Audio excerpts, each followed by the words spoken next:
think that he was misunderstood in his day. Very much so. Still misunderstood to this day. And the Bible, I'm thinking, isn't an accurate translation of what he was trying to Not teach always, us and tell us. No.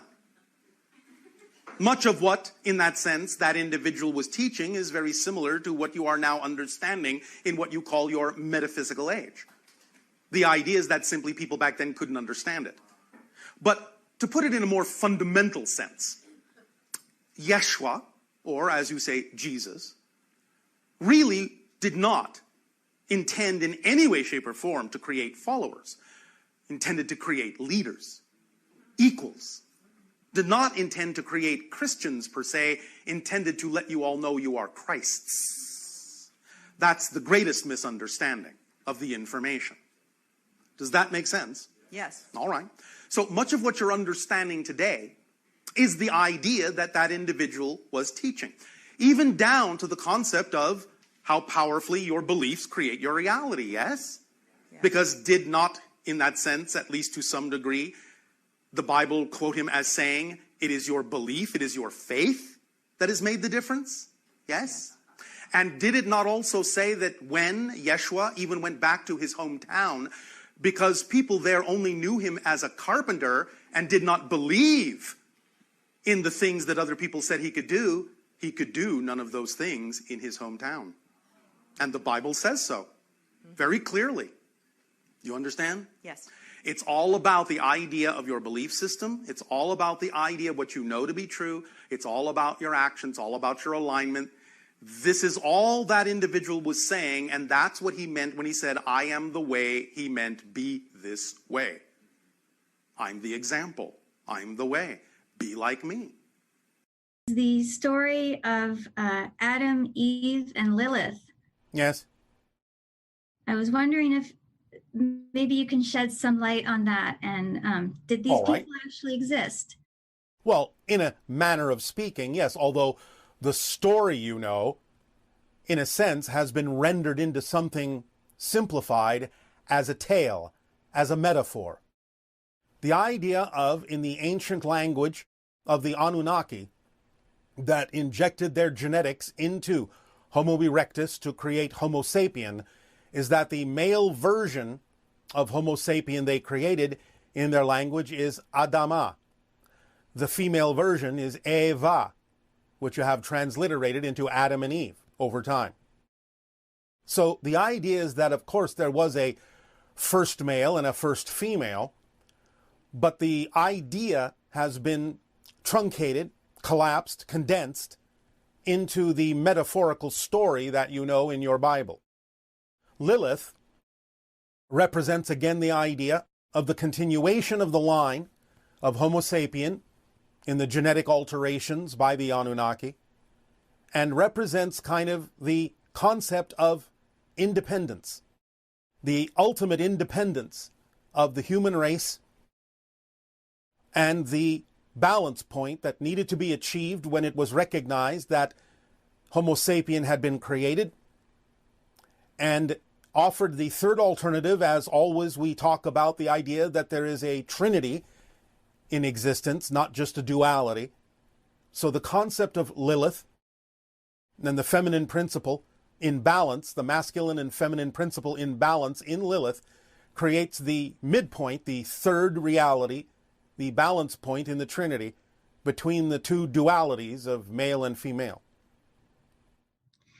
And why is it that Lilith, it seems to be that she was taken out of the modern version of what we learn? Because as a patriarch, he grew and wanted to reinforce the idea of male dominance, the concept of the balance point of male and female in one body was anathema to them. And they sought to remove it so that they would retain control and empowerment over others and over the female side. Okay, and that's interesting. And was this all done in a laboratory in Temple Mount, at Temple Mount? There were many different labs around your planet, but the primary one was in the Middle East. The idea, again, is that, remember, this wasn't all done all at once. This took some time. So the idea of this story is quite condensed, and it condenses many, many decades, even hundreds of years of time in the creation of Homo sapien. The Garden of Eden, can you shed some light on what that was and maybe where it was? Well, again, in the Middle East, as given, between what you call the Tigris and Euphrates rivers in the Fertile Crescent being the primary contact point and laboratory and civilization that the Anunnaki established when they came to Earth and spread out from there. Okay. And the serpent that came to Eve, who or what was this? This is simply an indication of the awakening of the genetic markers that would allow the female to be closer to the concept of the original Anunnaki genetic structure. This is why you have the double intertwined serpents on your medical caduceus still today as an indication of the genetics laboratories and the genetics that were injected into Homo erectus to create Homo sapien, being that in the feminine side there was an alteration that allowed the feminine side to become a little bit more aware of the situation than the masculine side and a little bit closer in expression to the original Anunnaki genetic strain. That's interesting. It also represents, therefore, the idea of ancient knowledge, that in a sense, because of the genetic alterations in the feminine form, there was more capability of accessing the knowledge of the Anunnaki. In the Bible, in the Hebrew Bible, the Anunnaki, is that translated into Elohim? For the most part, yes. Although the Elohim can also be other beings that were encountered from time to time, but in general, it's a reference to the ancient Anus, yes. The story of Exodus. Yes, yes. Did the Jews know that were they aware that it was aliens that were taking them out of Egypt? Or not as such. They didn't really comprehend the concept of aliens in the same way that you do today. They understood that the beings were from a higher dimensional realm, but the idea to them at that time, in their understanding, is what they ultimately decided was beings from heaven, beings from above. Why did they save the Jews from Egypt, but they didn't protect them or save them in World War II from the Holocaust? It was important to allow certain genetics from the Anunnaki line to survive up to a certain point. But beyond that, once there was dominion of the humans of the earth to make their own decisions, their decisions could not be intervened or interfered with beyond a certain point. The Star of David, where did that come about, and why is it the symbol of the Jews? It is the symbol of the relationship between those beings and those people, and in general between the above and the below. It is the intersection of the higher dimensions with the lower physical reality. It is a flattened form of the Merkaba. I would really like to know what the interaction was like between Moses and the ETs at the top of Mount Sinai. Some of it was physiological, some of it was telepathic. He was invited into a craft. Many things he was made to forget, but some things he was allowed to remember, as according to what was necessary for the proper approach and interactions and relationship between those beings and the people at that time so that they could be guided. You mentioned that the tablets with the Ten Commandments, Yes. they were of crystalline form. Yes. And But they weren't commandments. Can you expand more on some of those commandments or the They have been laws? misinterpreted over time. For example, you say in your literature now that the first commandment is, I am the Lord your God, thou shalt not have false gods before me. The original text is, I am all that is, anything that you represent me by is also me, therefore there can be no false gods. See the difference? Can you give us a few more? Please. the idea again of keeping the Sabbath holy is the idea again of understanding the state of being, of grace, that you naturally give off when you are in your truth and in alignment. Yes? And it's not just for a single day necessarily, but it was at the time considered the idea of take some time in a cyclic way to always go back into that state and remember who you are and then proceed from there. So it just became a weekly thing over time. And what was the light on Mount Sinai and the burning bush? Some of the extraterrestrials that Moses interacted with were the idea of the Anunnaki attempting to correct what the original group of Anunnaki caused by the creation of Homo sapiens on your planet, and attempted to guide and preserve certain genetic lines that would allow for the eventual evolution of the Earth into the sixth hybrid race. Some were not Anunnaki. We have been asked this question before, and we are not allowed to discuss that race. The idea of the light is simply the light from a craft, the energy from a craft landing on the mountain that interacted with Moses. The idea of the burning bush, again, a holographic projection of energy that was interpreted as fire. Similar in many ways to what people on your planet have been experiencing today as orbs of energy, orbs of light. So interpreted in an old-fashioned way, because that was all that was understood. Energy at the time was not understood in the way you understand it now scientifically. Therefore, it was perceived as a fire, when all it was basically an orb of glowing energy to represent a communication modality, a probe that would allow for communication to occur between the extraterrestrials and the individual experiencing the idea of the burning of the orb. The story of Noah's Ark. In a sense, it did happen, but it's not limited to the one story that's in the Bible, and there are some things that are a little bit different than what was related.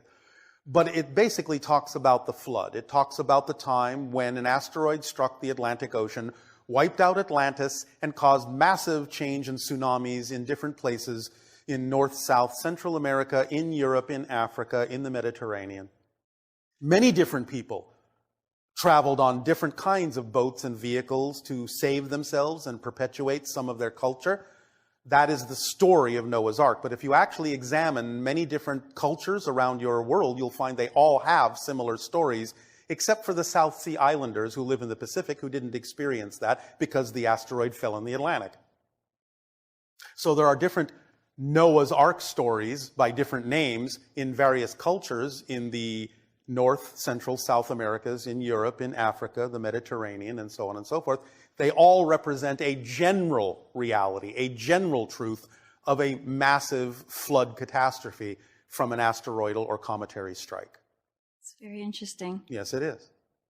And these people that build the boats, who warned them? Who told them to build the boats? Well, some of their own people may have, because again, remember that throughout your civilization, there have always been intuitives. There have always been mediums and channels and people who could converse with beings on other levels, and sometimes they might receive such information from extraterrestrial sources who might say, hey, there's a big rock on the way. You better get ready. So it can be many different sources for different cultures. I'm left with the distinct impression that virtually all angels described as light beings that came from the sky and the stars in most religious doctrines are actually highly advanced aliens from other civilizations that have visited Earth. Is that correct? Not all, but most. Extra-dimensionals, extraterrestrials, beings of higher frequency, but sometimes spirit beings as well that can manifest themselves to appear as if they are physical when they may not be. So it's a variety of things. Yes.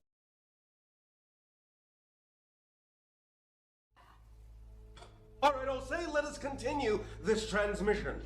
Let us speak a little bit about the harmony of following your excitement and how to look at this concept holistically.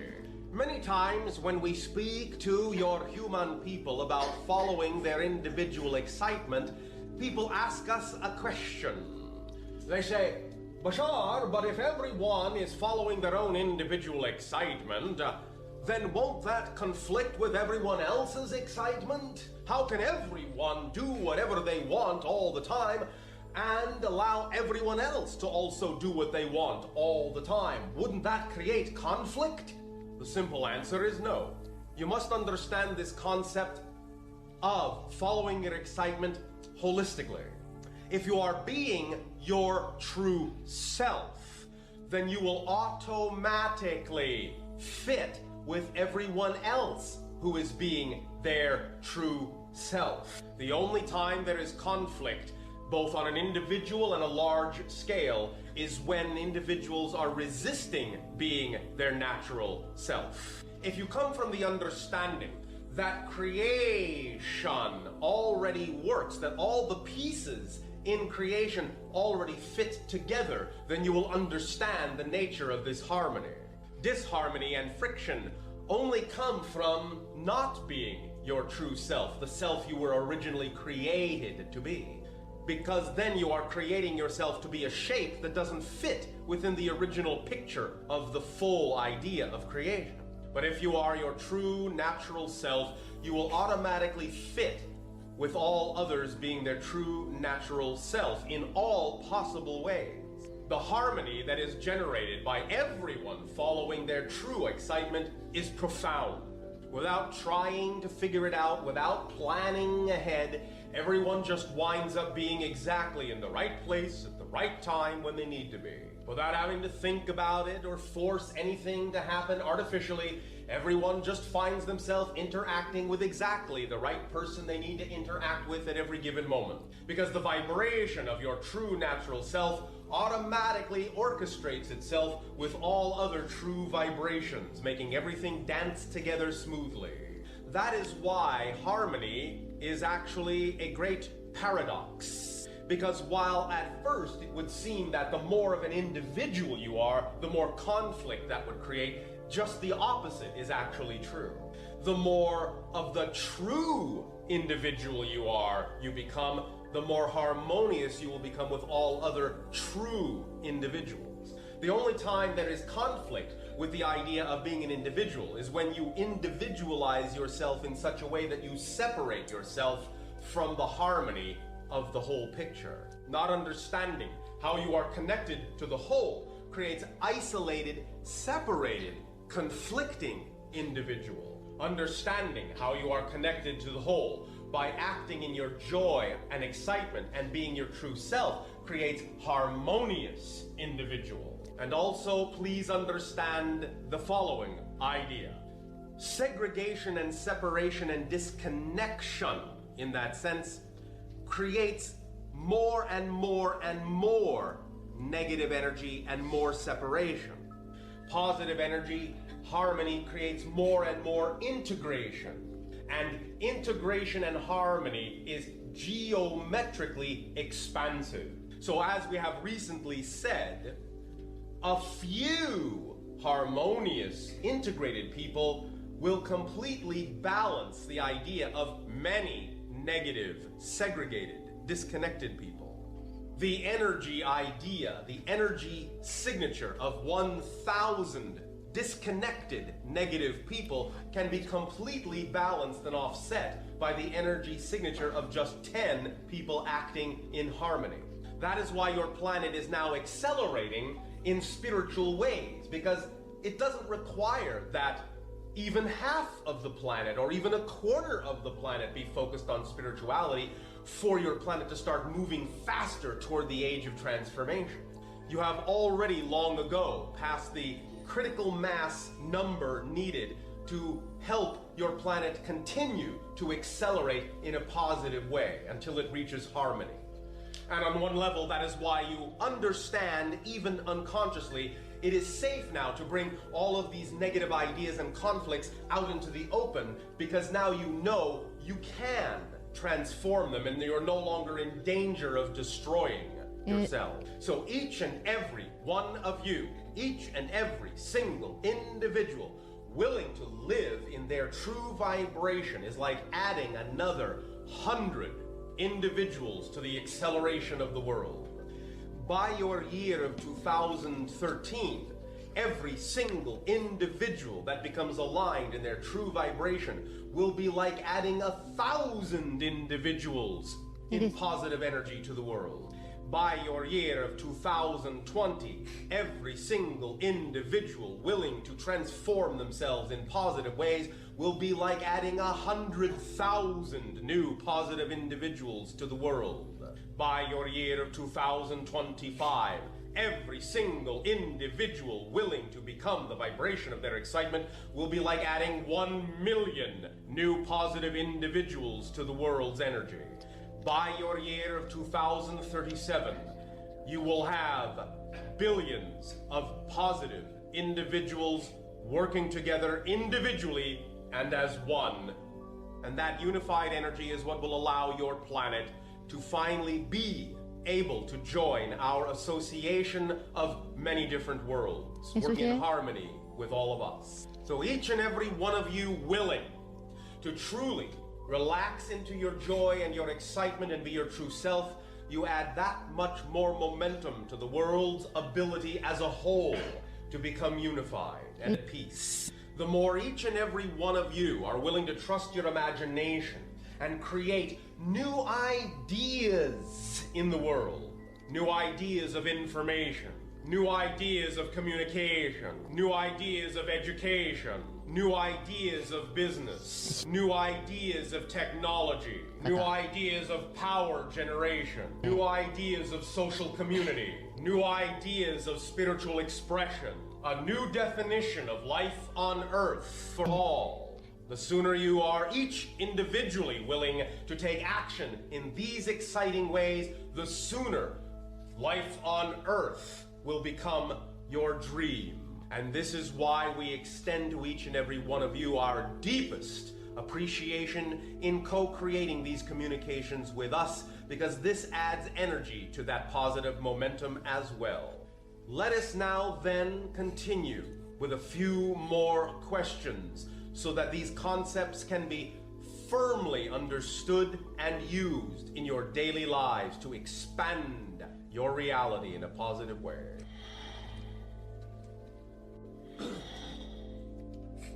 And you good day. I would like to ask you how to make my dream come true. Did we not already discuss much of these techniques? Yes, that's right. Well, all right. Is there some specific aspect of this you feel you need a little more clarity on? By the way, I'm teaching English to children at my home. Yes. And today, because I am a teacher of English, I expected to understand your English more. But to my standard, I got sort of disappointed that I didn't get your English so much. All right. Well, please understand, I am not speaking English. I am not speaking at all. I am only sending thoughts that are being translated through the channel's brain into the language the channel understands. However, because in the channel's mind, I am what you would call an alien or foreign in energy, then the translation into the channel's language sometimes comes out with an unusual accent. So we apologize if there are translation problems with the device.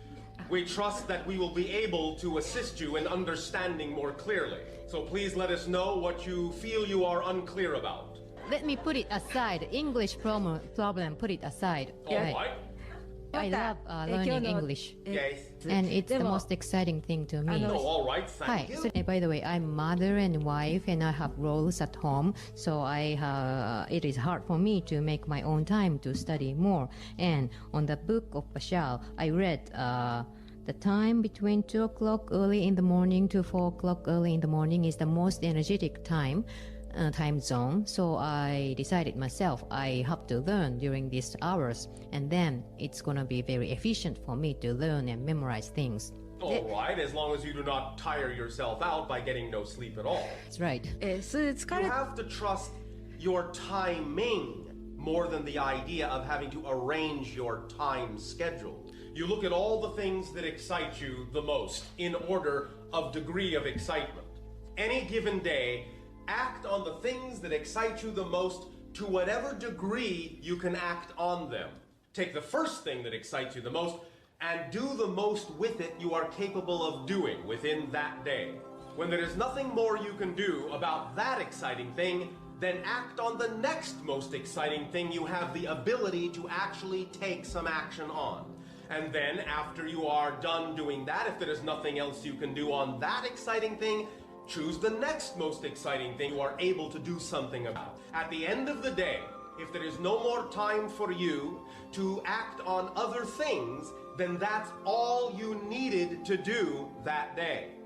Let the excitement show you the timing of how many of those things need to be done in any given day, and don't force yourself to think you have to do more than you can fit in any particular time frame that is comfortable. Because again, you have to look at your excitement holistically, as a whole picture. What point would there be in following your excitement if to do so would wear you out? The idea is to trust the timing of the excitement, in that what fits in one day is comfortable for you. You do not need to force anything else. Because what point would there be in following your excitement if following your excitement exhausted you?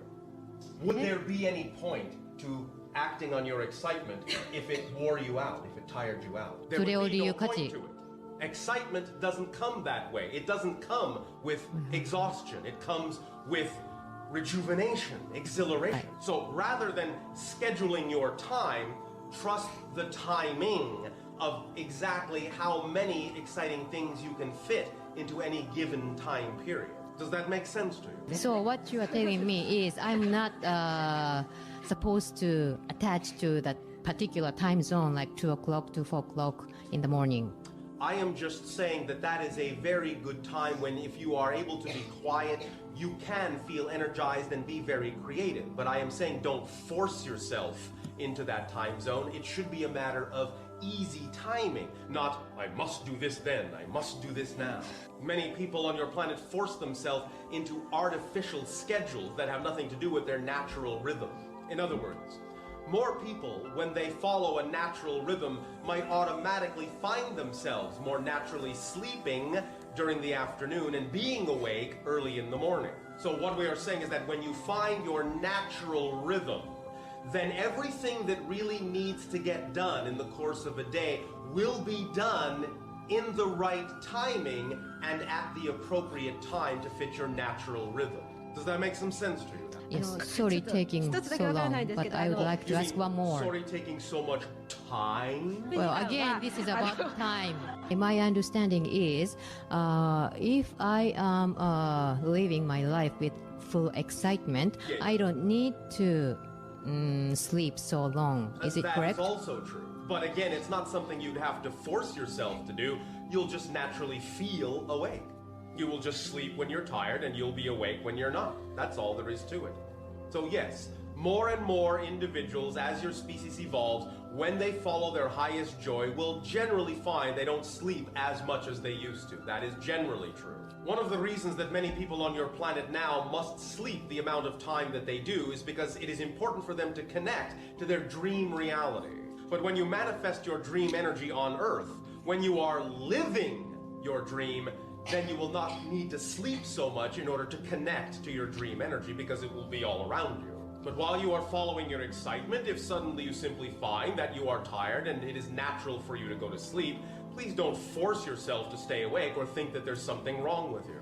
Everyone will be somewhat different for a while, and you must simply allow yourself to trust that your excitement will help you understand your natural rhythm and timing. Does that help? Yes, thank you very much. Thank you. ありがとうございます。 Pleasant dreams to you.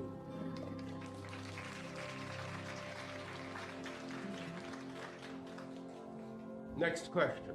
Hello. Good day. My question is about interpersonal relationship. By the way, there is a guy that I would like to be close to, Yes. but when we actually go out together, we often have conflicts. So I think my equation about this relationship is when I go out or I am together with him, I cannot get along. And I would like to change this equation this belief, how can I rephrase it into a positive thought? All right, thank you. Do you have any particular expectations of what you need him to be? That is a yes? Yes. What do you expect he needs to be? Are you saying you need him to change into something you would prefer him to be rather than allowing him to be who he is? Is that what you're saying? I hope so.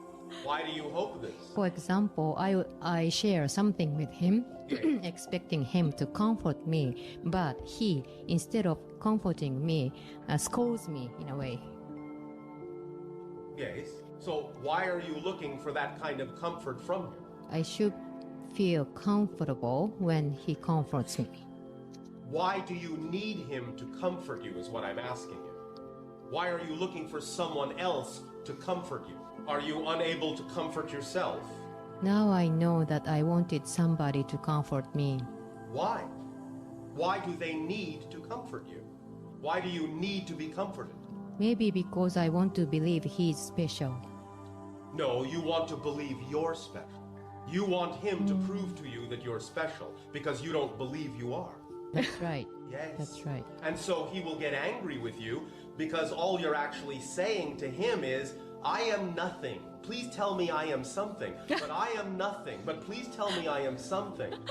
So what you are saying is that you're only in the relationship for the purpose of making yourself feel better. It's not really about supporting each other. That's true. Now I Very see. good. それ Thank が you 分 for かって opening your eyes.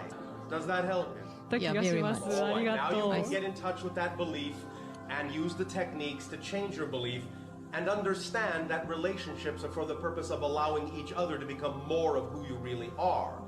Because you see, here is the paradox. This is the energy and the communication that you have been creating up to this point. You're actually asking him to reinforce your sense of unworthiness. Because every time you ask him to make you feel better, you don't have to change. You don't have to make yourself feel better. You're leaving it all up to him, and if he does it, that means he's reinforcing that you don't ever have to feel better about yourself because he'll do it all for you. A relationship is to help each other become more of who you are, not less of your natural self, which is what you're asking him to do for you. Does this make sense to you now, energetically? I really understand that. Thank you. Thank you very much.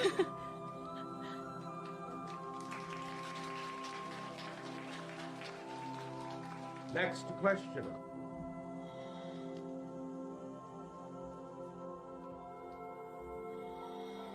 And are you good day? I think I've got the general idea of excitement, Oh, but oh, I would I- like you to be more specific. In what way? Suppose I would like to have a business success, and I create an imagination of my business success in a Yes. form, and I put it in my mind and feel excited and live my life fully with that Yes. excitement. Yes, without expectation. Now Oh, you no. understand? Without expectation. Yeah.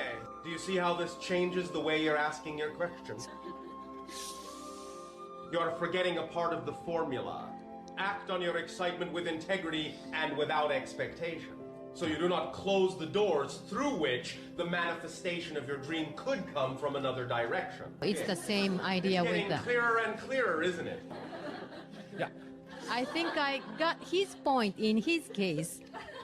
I got confused again. Yes, that's all right. Well, there is another desire, exciting idea to me. Like, I would like to lose my weight. Oh, all right, go right ahead. Lose your weight. As you move forward in your energy and you use more of your energy to manifest the idea of your dreams, then less and less energy sticks around you and builds up into matter. As you clear yourself of negative beliefs, then those negative beliefs no longer turn into the idea of spending time doing things that will add weight to your body, because you will need to, in a sense, act at a higher frequency, and you will drop the weight and not do the things that add the weight. The more you are truly aligned with your frequency of excitement, the more you will, shall we say, instinctively just do those things or eat those things or behave in a way that will be most aligned with your energy, and those things will not have a tendency to add weight to you. Now, we are not saying that you have to focus too hard on this idea. We don't want you to judge yourself, nor do we want any of you to think that in order to follow your excitement, you must be as skinny as a toothpick. After all, look at Buddha. Total joy, but a little bit fat. The thing really is just to relax into your natural self. There will be a range of weight that still represents following your joy, so do not judge yourself too harshly. You will lose what weight you need when you're more aligned with yourself. Now, I'm not saying that you need to do what I'm about to say, but it will give you another example of sometimes why some people may carry a little bit of extra weight. Some people have a little bit of a belief that when they follow their excitement and follow their joy, their vibration is going to rise so high that they'll just fly right up off the planet. And so they believe they need to put on a little weight to keep themselves on the ground. They use it as a balancing mechanism sometimes. Now, yes, while of course the belief that they need to put on a little weight to keep themselves grounded is a belief, it's not really, in that sense, a very harmful one as long as the weight is not extreme. You understand what we are saying? Okay, thank you. Well, thank you. Actually, in my daily life, even though I'm not on a particular diet, I lost 3 kilograms. It's about 6 pounds naturally. All right, well then, there you go, you see. Right. Thank you. Thank you.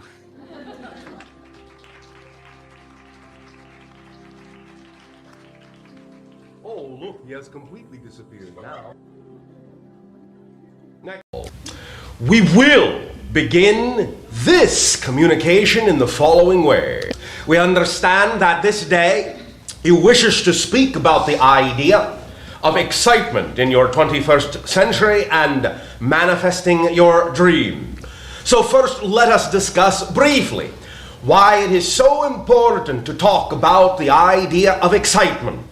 First of all, let us make sure you are all comfortable. Can you all hear well enough, or do you need the speakers to be louder? You're all hearing all right? They are nodding. All right.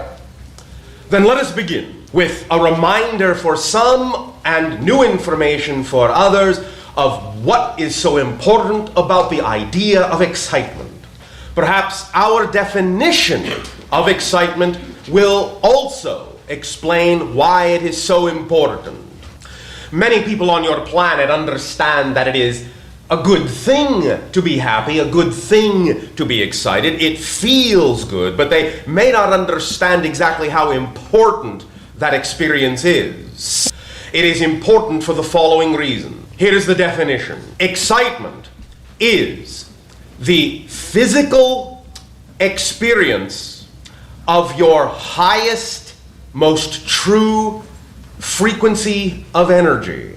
Now, this is also synonymous with the idea of unconditional love, but we are speaking about that particular physical sensation that allows you to feel very energized. It is the frequency of energy within you that allows you to know you are most harmoniously aligned with your true natural self.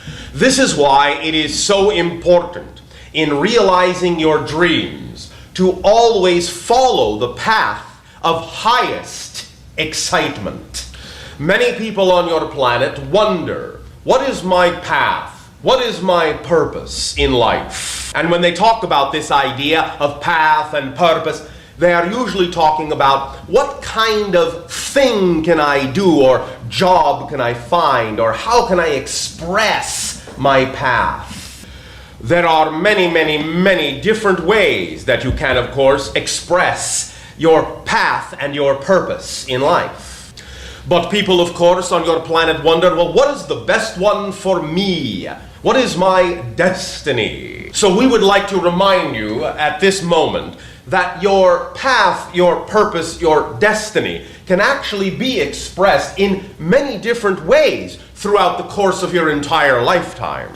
And what this means is that your fundamental basic purpose in life is to really just be who you are as fully as you possibly can be. Everyone exists for a reason. There are no accidents in creation.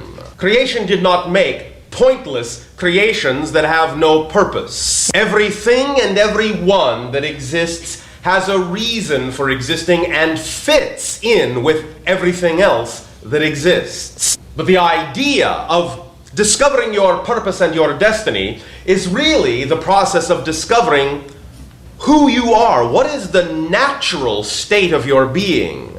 Excitement is the tool, is the beacon, the guiding light that allows you to stay aligned with your natural true self. It is the energy that will allow you to discover most easily who you are, what your purpose for being is. Though you may not always immediately understand how it is working, if you remain within the idea of excitement in everything that you do, you will not only have an ecstatic life yourself, you will most beneficially help others as well. For only by being your true self and being in your full power are you then really capable of supporting everyone else and supporting the whole of creation. If you are not being your true self, it is more difficult for you to be of assistance or help to anyone else.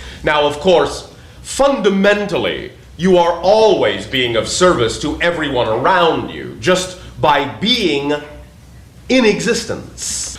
But if you are not living your joy, if you are struggling and suffering, then all you're really reflecting to other people is the experience of struggling and suffering. Now, it is certainly possible for other people to look at you when you are struggling and suffering and still learn something positive for themselves, and in so that way you may still be able to help them even while you are suffering. But the point is there really is no reason why you should have to struggle and suffer in order to be of benefit to others and yourself. We are not saying that your life will no longer contain challenges, but challenge is good.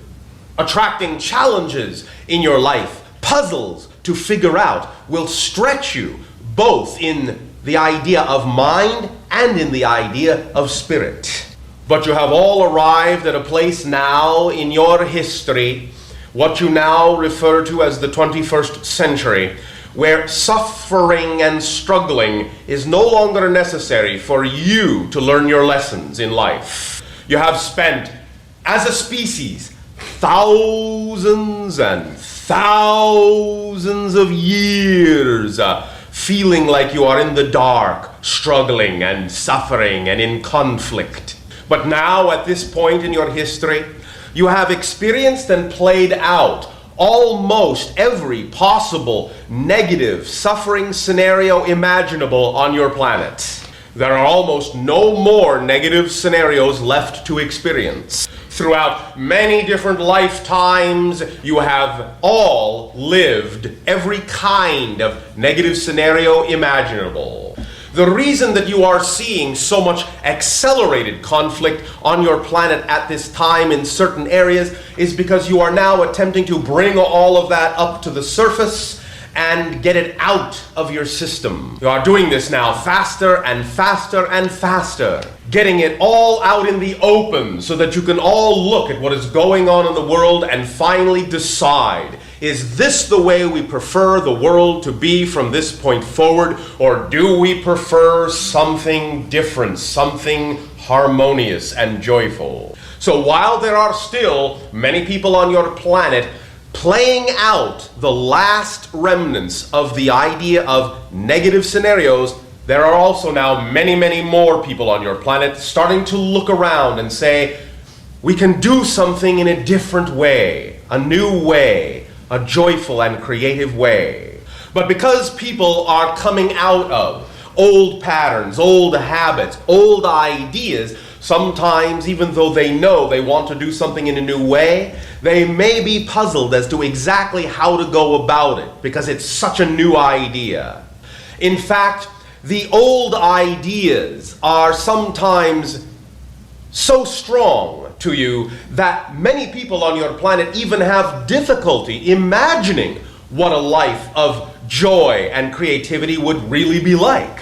Some people on your planet even have trouble imagining what a whole planet functioning in harmony would be like. In fact, some people on your planet have so much trouble imagining what it would be like, they almost cannot even believe that it would be possible to have a whole planet of harmony or even an individual life of perfect harmony. And so one of the most important things we must discuss today is not only the idea of acting on your excitement to fulfill your purpose, but also really strongly understanding how to get in touch with old beliefs and transform them so that you know beyond a doubt that it is possible to live a life of joy and creativity. Please understand that these things we will be discussing in this communication today really are powerful energy tools of change. They're not just nice sounding ideas. They actually have power when you use them properly. Many people on your planet who are interested in what you call your New Age movement or age of spirituality constantly talk about the idea of how it would be nice if this would change or that would change, but they don't really have a fundamental understanding of the necessary tool that allows the change to happen and be permanent. But this is why it is so important to us to share with you ideas that you can take with you from this communication and use in your everyday life to really make the changes you want and know that the changes will stick, that they will last, and you can make more changes when you want to. Our people will be given the greatest gift when we know that we can interact with you more as equals rather than you needing us so much to make you feel powerful. When you feel powerful yourselves, then we will have done our job properly. So the purpose of us doing this job is to put ourselves out of a job. Then the job will be successful. We can interact as equals in the same way. So, let us begin with a discussion of understanding what beliefs are all about and how your beliefs create your reality so that you can then create the reality you prefer. Some of you have heard these ideas from us before, but we will take them to greater detail and depth in this communication so that you can really lock them in and use them and make them your own. Many of you are becoming more familiar with the idea that you create your reality and that this happens through your belief system, but still many of you have not really made it your own. You don't breathe it every moment of every day. It's not yet feeling completely natural for you to live this way. So let us work together so that you can really make this your own understanding of the idea, and you can begin to use it automatically without even thinking. And of course, one of the reasons why it will become more and more automatic is because the more you do it, the better you will feel, and the more you will want to continue to feel that way. And the more you use these tools and the more automatic that state of excitement becomes, pretty soon there will come a time when you can no longer imagine living any other way. You will look at your life in the past when perhaps you felt you were struggling and suffering, and that will seem to be a far distant dream that has nothing to do with who you are anymore. Then you can, once truly awake, live your life to the fullest in joy and ecstasy. So, before we talk specifically about the energy of excitement, let's talk now about the idea of the belief system within your personality. Let us begin with the basics. You are an unbroken consciousness. You are one spirit. But when you choose to experience the idea of physical reality, then certain things have to be created in order for your spirit to have that experience. You must create what is called the physical personality. This is similar to the idea of when you want to go scuba diving, you must bring certain apparatus with you, such as a diving suit and a breathing apparatus and a mask to be able to see clearly underwater. So as a metaphor, there is your spirit hovering above physical reality, just like a diver would hover above the surface of the water, looking down into it, wondering, I wonder what's down there. And so the spirit, looking into physical reality, saying, I wonder what's down there, I think I'll go see, must then create the proper tools to be able to function down in physical reality vibration, which is a little bit lower than the spiritual level in frequency. Now, of course, from time to time, spirits can pay short visits to physical reality, but this is the same idea as simply jumping in the water without scuba equipment and holding your breath for a while before you come back up. But in order to really stay down there and explore for a long time, you have to have the breathing equipment, the proper equipment to be able to see and appreciate what is going on under the water or down in physical reality. And just as water is denser than air, the vibration of physical reality is, in a sense, denser or thicker than non-physical spirit reality. And just as you move more slowly in water than you do in air, things move a little bit more slowly in physical reality than they do in spirit, because the vibration is lower. The spirit must lower its frequency down into a slower vibration of time and space. And in order to explore time and space, physical reality for a long time, you must create the proper apparatus, that is the body and the personality. So then as you generate the idea of transforming into a body, you simultaneously then form, as the body grows, the concept of the structure called physical personality.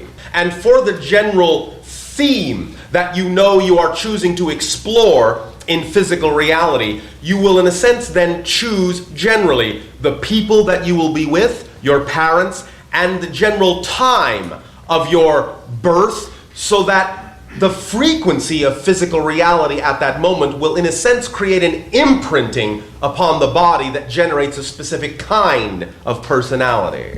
And this is the basis of the concepts that you call astrology and so forth, because what is happening is that when you physicalize, it's like crystallizing a moment in the totality of space-time, and that is like being able to read a general blueprint of the kind of personality structure you have frozen in order to explore the theme in physical life. In that sense, the personality is analogous to the idea of an ice crystal.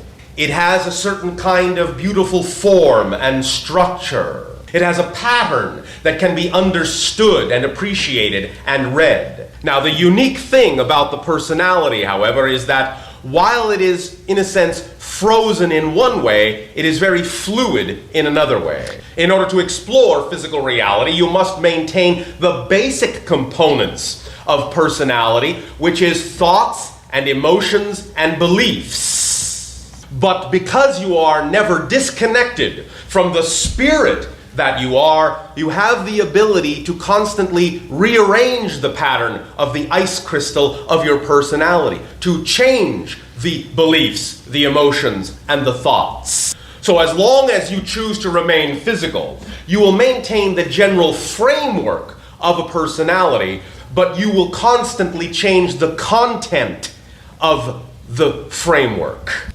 And the framework, once again, is beliefs, emotions, and thoughts, and action in that sense, or behavior.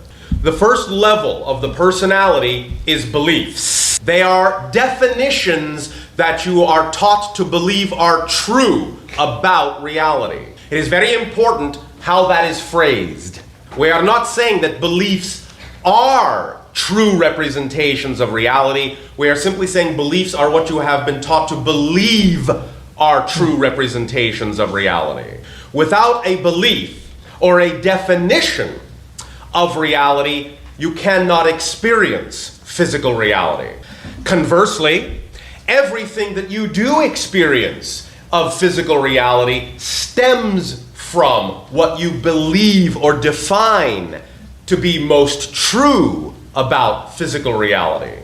From this idea, you can clearly understand that if you want to change the experience of physical reality, what you need to do then is change the belief, change the definition you have of reality. Now, please understand that when we go into detail about how to change your definition and how to change your beliefs, we're talking about how to do this more consciously, because you're already doing this all the time. If you were not changing your beliefs and definitions all the time, you would not have an experience of time and space in physical reality. Nothing would seem to change at all.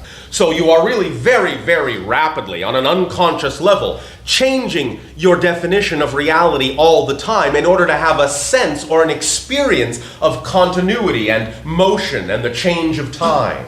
And by bringing a certain aspect of this ability into more conscious awareness, it gives you more control as to exactly how to change those definitions and what kind of experience of physical reality to have.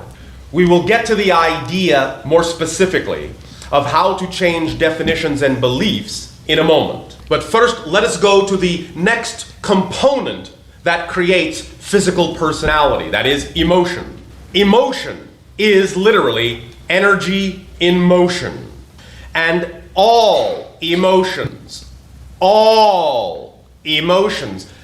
must come from beliefs. In other words, you have to have a belief about something before you can actually feel a certain way about that thing. If you don't have a definition of something, if you don't believe something to be true in a certain way, then you don't actually have a feeling about that thing, or not very much of one. So all of the feelings that you experience in life stem from a definition that exists within your personality first. And then the third component is the idea of thoughts, your mental side. And so all thoughts, in a sense, stem from the emotions, which stem from the beliefs. In some senses, thoughts can also generate more directly from beliefs as well, but they usually come through the emotional component at the same time. And this forms the triangular structure of the personality, which is belief, emotion, and thought patterns. All together, these three components then determine behavior, action. This is why you have a saying on your planet. You know who they are, you know who a person is, not so much by what they say, but by what they do. Because when a person just says something, you may be dealing with only really one or two, in a sense, of the components of the personality structure.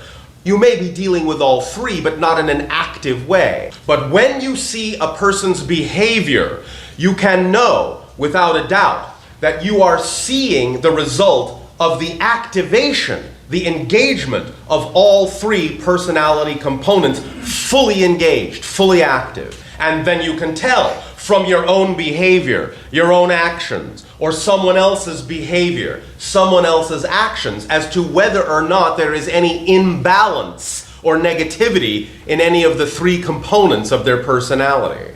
Since the triangle of personality is belief and emotion and thought patterns, the idea is that these three must be in perfect equilibrium, perfect balance. In a sense, you could use a metaphor and say that if there are negative beliefs and negative emotions and negative thought patterns, then in a sense, you could say that the triangle is reversed. And then you can learn to bring it back into balance with the ideas and techniques that we will be discussing this day. The reason that this is so important is as follows. If you are going to create the reality you prefer, if you are going to manifest your dreams, you must allow the physical personality to be in balance. That's one thing. You must create the beliefs, emotions, and thought patterns to be in a positive state of energy. And in order for these ideas, in a sense, to stay with you, for you to be able to use them, you must be in harmony with your spirit and in harmony with creation.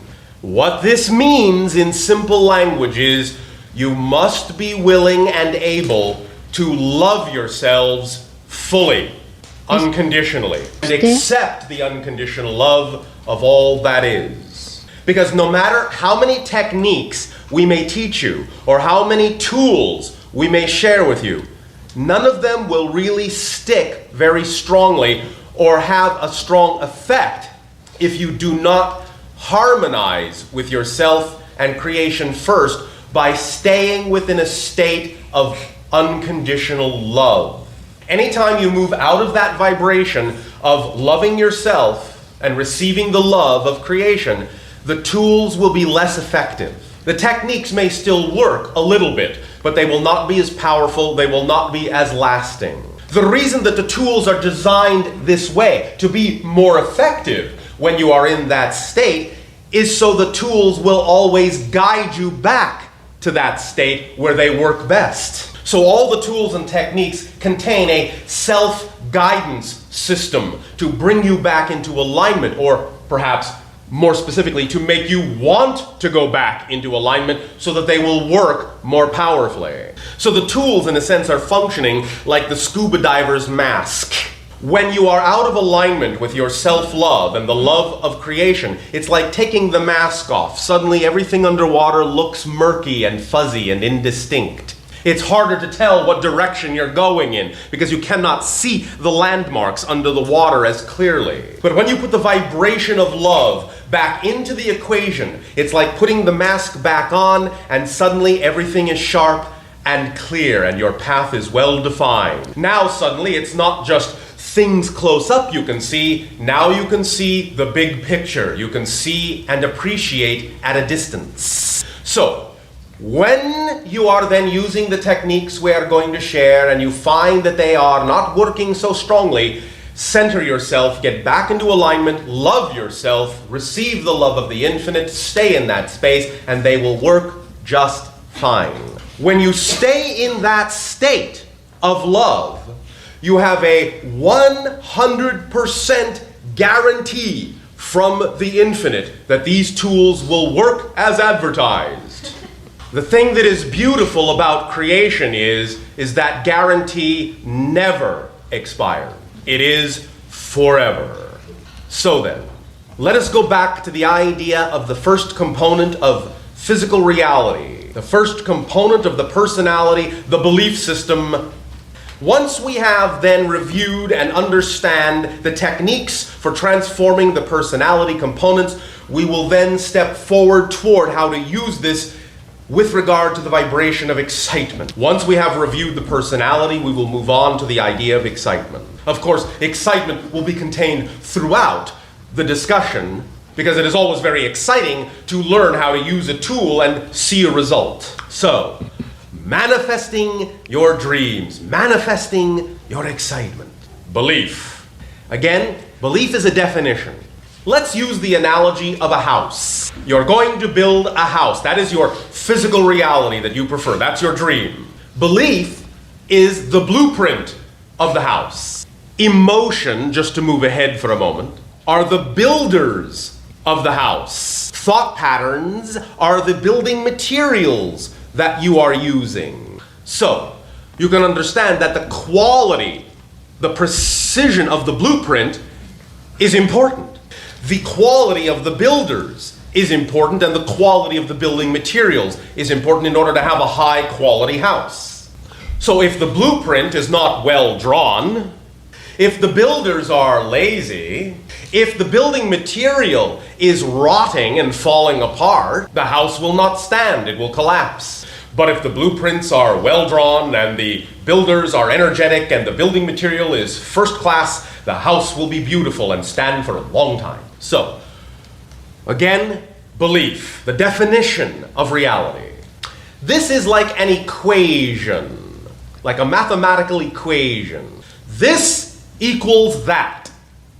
So when you have a certain belief, what you are doing is creating a certain formula for the kind of reality you say it is most likely you will experience. Let the past define us and... Stop.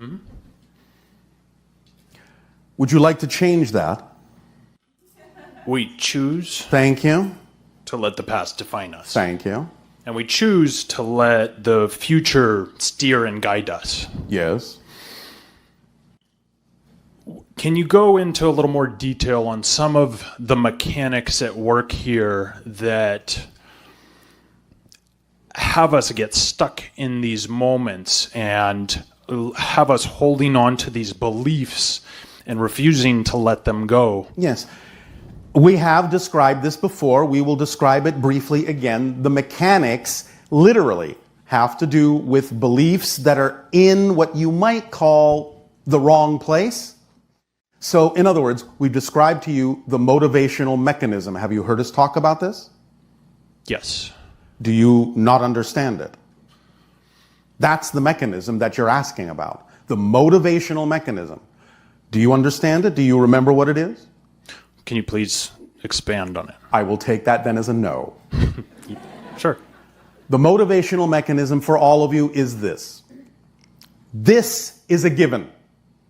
You will always, and I mean always, without fail, there are no exceptions, none of you, no exceptions, anywhere, at any time, ever, all of you will always move in the direction, act in the direction of what you believe is to your benefit.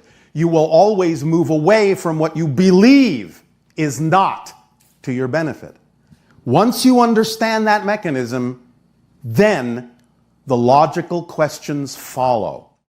If I recognize that I am choosing things that I can see are not to my benefit, and I understand how the motivational mechanism works, that would mean, that must mean, I must have a belief attached to that mechanism that makes what I know would be to my benefit appear not to be to my benefit.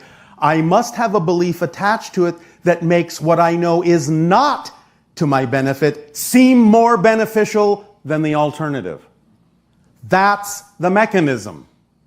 Therefore, when you find out what those beliefs are, you can see that they don't actually make any sense where you have placed them.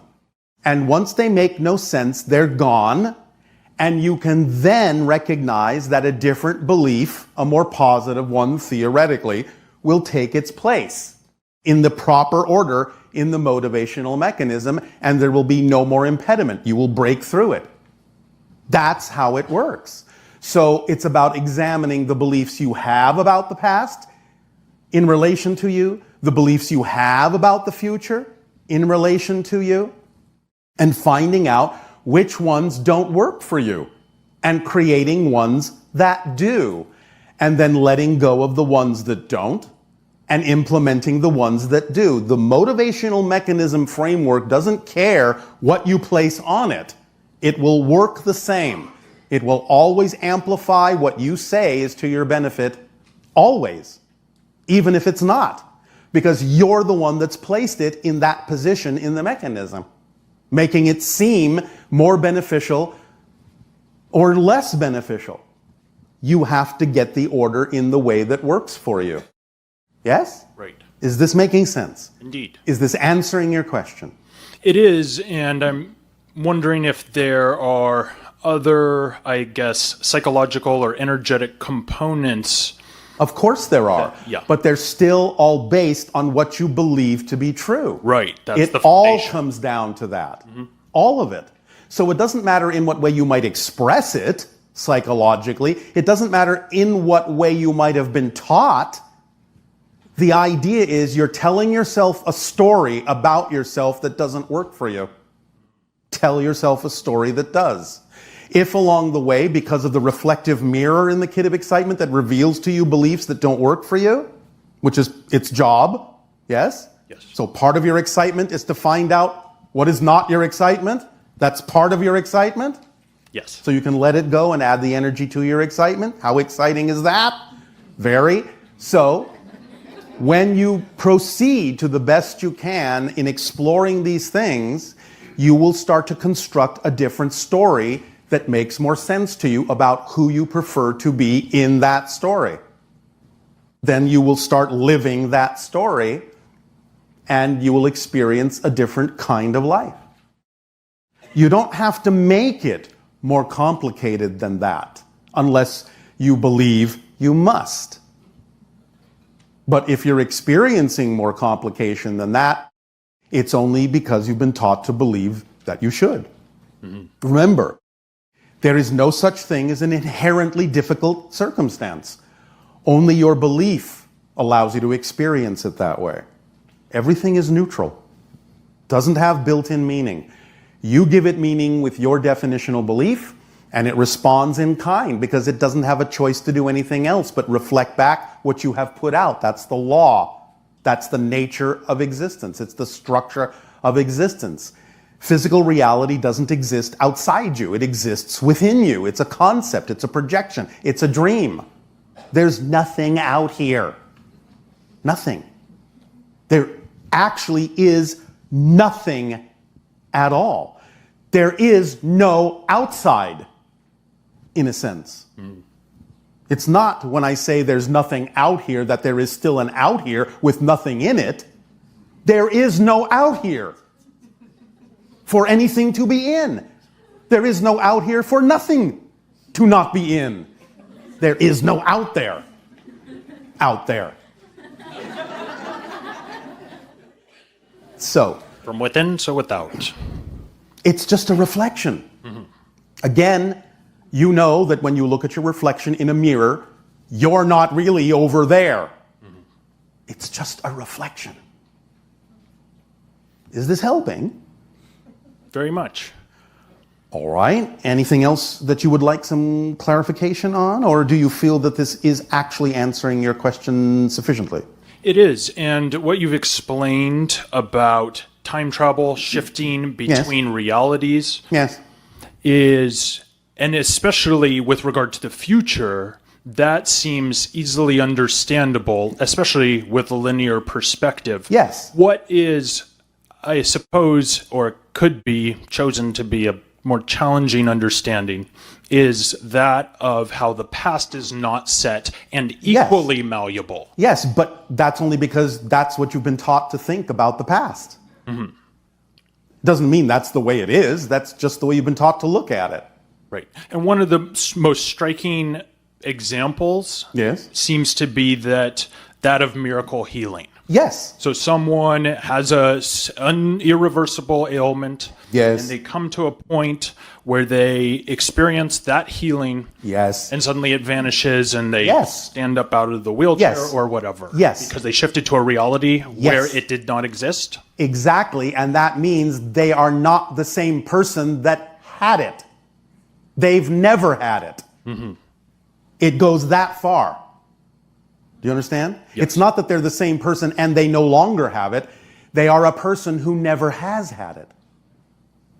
Therefore, it doesn't even show up anywhere in the timeline.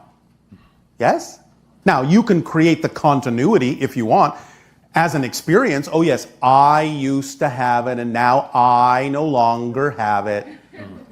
But in a sense, that's just wordplay. Because you actually are a new person who never had it.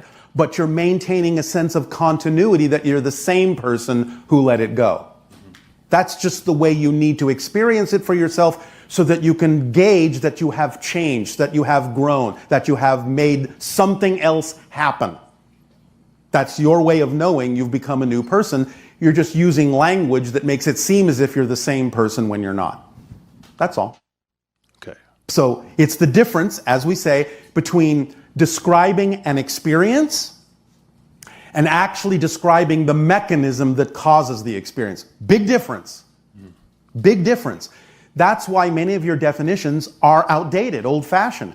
You still think that the description, the old-fashioned, outdated description, is actually a description of the mechanism. It's often not at all. It's just a description of how you choose to experience it. But it may have nothing to do with how the mechanism that caused it actually works at all. Do you understand? Right. The simple example we often give is the concept you call telepathy, which we term telepathy. Most people on your planet go, oh, well, you can read my mind. No, you can't. What you're doing is creating a vibrational frequency that is so similar to the vibrational frequency of someone else. You're mirroring them so closely, you're having the same thoughts at the same time. The effect, the experience seems to be, you're reading my mind. But the mechanism is no such thing. The mechanism is you're simply on such a similar wavelength that you're having the same thoughts because only those thoughts are germane to that wavelength. Therefore, you're in sync with one another, having the same thoughts simultaneously, like two tuning forks vibrating in harmony. But the tuning forks aren't reading each other's minds. Do you understand? Yes. They are simply representing the vibration that represents that particular frequency. And that's it. So, description of the mechanism, very different than a description of the experience. Doesn't invalidate either, but it's important to tell the difference. Because when you just go with the idea of the description of the experience, you're reading my mind, it creates all sorts of misunderstandings and assumptions that don't work in your reality. The whole idea sometimes of your scientists attempting to test for psychic abilities like telepathy, they find many times that there's no evidence for it. Why? Because they're attempting to test the experience. It doesn't tell them what the actual mechanism is behind it. Therefore, they're doing the wrong test. And of course, they find no evidence for it because they don't understand what it is. They have proven that the experience is not the mechanism. That's what they've proven by saying there's no evidence for this. That's all they've proven. But they haven't yet realized that the mechanism itself is completely different from the experience that they've just disproven is not the mechanism. Yes? Mm-hmm. Does that help? Yes, indeed. Thank you. Thank you kindly. You are kindly welcome.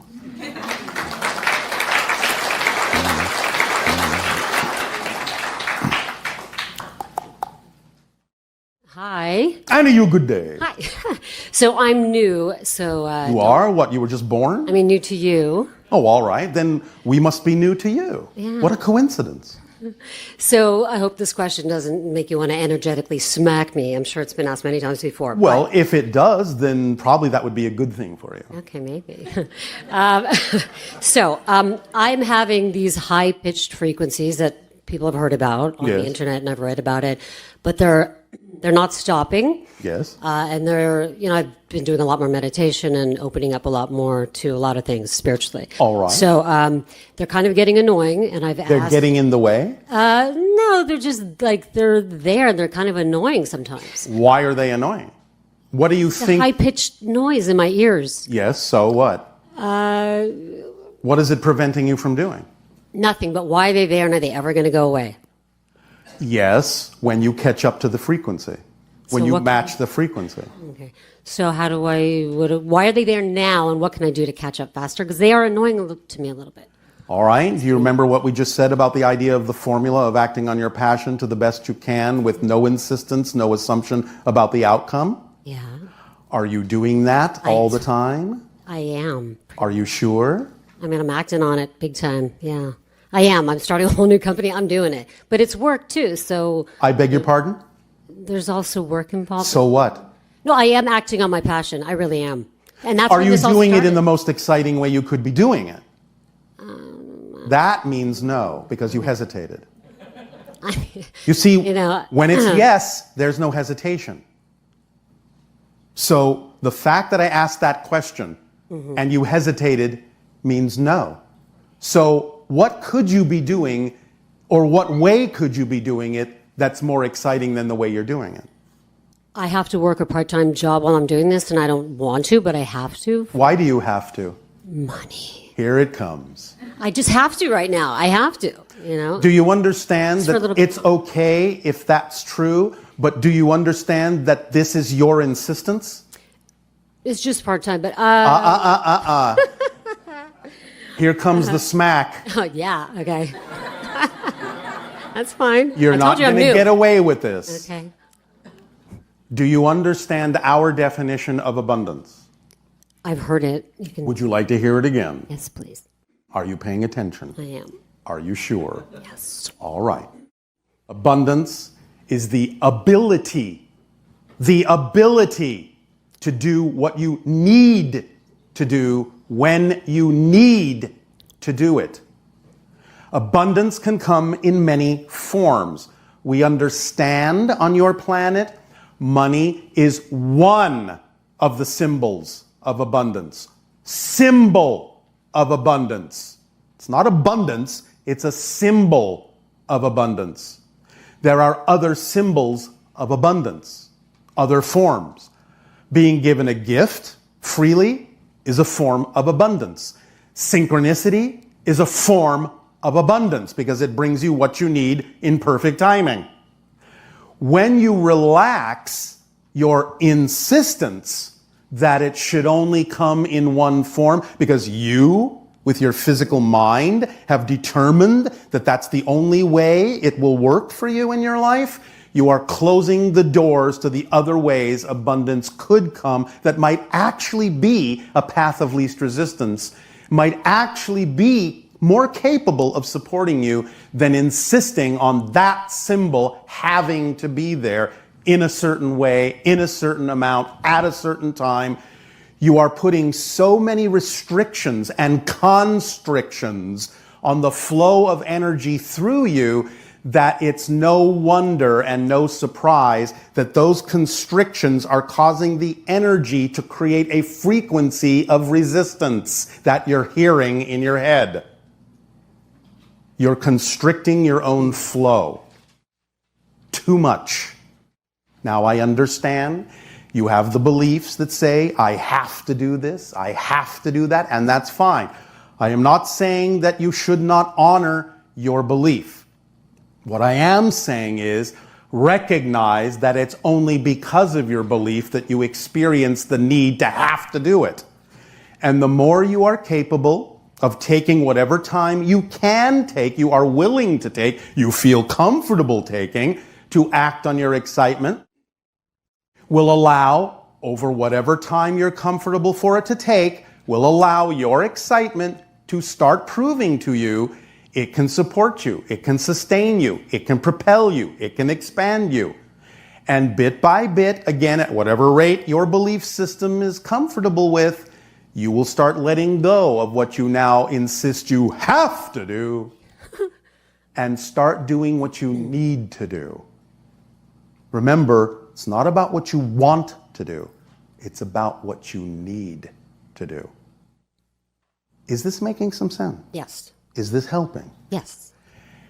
So the idea is to allow yourself to look at the ways in which you are choosing to do things based on what you think it must be because of the beliefs you have that are restrictive beliefs, and start relaxing them a little bit and looking around for different ways to perceive and define things so that you can do things in a way that are more in alignment with who you prefer to be, which will allow your energy to flow more easily, allow you to relax those constrictions, and diminish the resistance vibrations that you're experiencing that are translating into that pitch. Okay. Is this helping? Yes. Can I ask one more quick one more question. Yes. I've been working with crystals a lot, and I know you have your crystals, and I haven't caught up in that area yet. But can you address crystals in general? Yes. In general, they fall into the category of what we call permission slips. Permission slips are simply any tool, any technique, any ritual, or any object that, according to your belief system, will allow you to circumvent your belief system. Therefore, it allows you, with your belief system, to give yourself permission to change your belief system. But you're the one changing it. It's just that you believe that the permission slip will help you do it, and that's fine. Okay, so these, like the quartz here and the sphere there, you don't think that energy, that... Of course they are energy. Of course they are reflective of consciousness. But what I'm saying is they are reflective of it. They're not causing it. Okay. They're reflective of what you yourself decide is true for yourself. Got it. Okay. Make sense? Yeah, last one really quick. Sorry. I've been seeing black crows like constantly in weird ways. It's very obvious that it's a sign. It's not just like synchronicity. Yes. Constantly, all the time, and I'm trying to figure out what does this mean. And it's like, all right. Well, there's a couple of ways you can look at the symbol. First of all, by not necessarily allowing yourself to really go with the flow, by experiencing this constriction. Remember, insistence equals resistance. Remember that formula. Insistence equals resistance. Yes? So by not relaxing that insistence, you're and by experiencing these things that seem to hold you back, that make you feel like it's holding you back, you're taking the path, well, I'll just put it this way, you're taking the path of death. Yes? So, what's a large group of crows called? A murder of crows. So, in one sense, the crows are showing you that you're taking the path of death. But on the flip side, also, crows are known for going, ooh, shiny. Ooh, shiny. And being fascinated by things that shine, that glitter, that glow, attracting their attention. So they're attempting, as a synchronistic symbol, to reflect to you, just focus on the light. Yes? That will move you forward and take you away from the need to constantly follow the path of death. Okay. Does this help? Yeah. Thank you. Thank you. Thanks.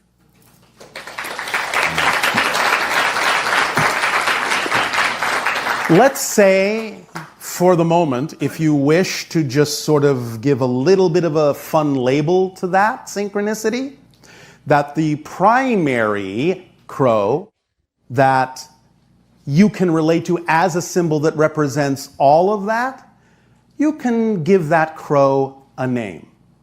Would you like to do that? Call it Edgar Allan Crow.